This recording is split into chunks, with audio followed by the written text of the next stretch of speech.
Syederalun setelah gempa besar menerjang Turki dan Suriah, sebanyak 20 napi telah melarikan diri dari penjara.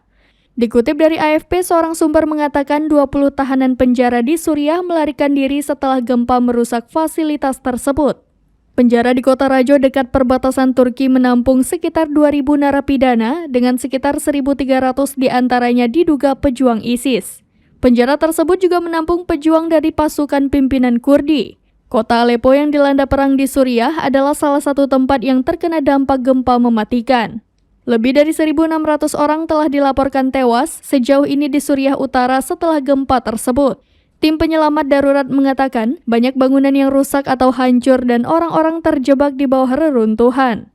Wilayah ini adalah rumah bagi jutaan pengungsi yang mengungsi akibat perang saudara. Bahkan sebelum gempa bumi, situasi di bagian besar wilayah itu sangat kritis. Dengan cuaca yang sangat dingin, infrastruktur yang runtuh, dan wabah kolera yang menyebabkan kesengsaraan bagi orang yang tinggal di sana.